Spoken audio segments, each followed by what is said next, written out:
Something for all you petrol heads out there. Many of us dream of owning a sports car, but more often than not, it's a luxury you simply can't afford. Hence, the kit car. And a Mansfield company reckons they have the highest output of kit cars in Europe. James Roberson reports.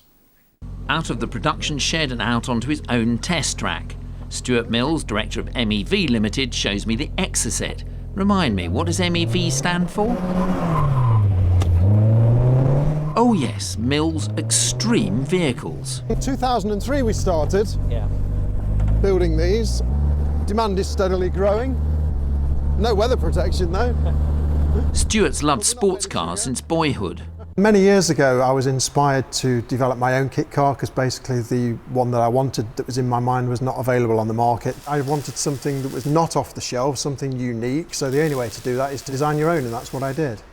It was the curved frame of this World War II paratroopers folding bike that was the inspiration for Stuart's curved chassis. So Stuart, this is obviously the finished product, but what do people get from you? Well, we sell a kit. They comprise of a chassis. The customer chooses a colour.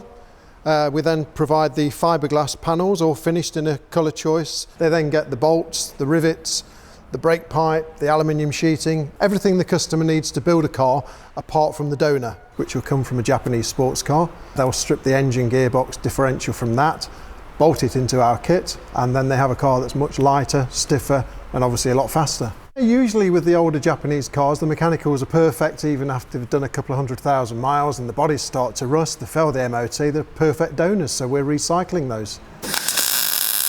The frames are all hand-built. Everyone in the tiny firm pitches in to help. It's not just the modern-looking Exocet they build, the same engine and chassis also underneath this sports car inspired by a 1950s Aston Martin. Our customers would spend probably £5,000 building one, and they'll have a car that performs as well as maybe a real high-performance supercar. Stuart's also developing electric vehicles.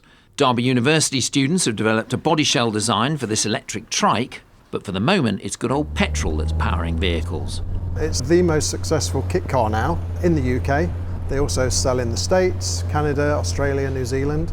It's growing bit by bit. We do 150 a year at the moment. It may be 175 next year, but there's continuing demand. James Roberson, BBC East Midlands Today, Mansfield. Brilliant. Excellent. Defeated by a flat pack, I don't think I could build a car. Possibly not. Maybe Possibly not. Stick away from me. Now then, Colin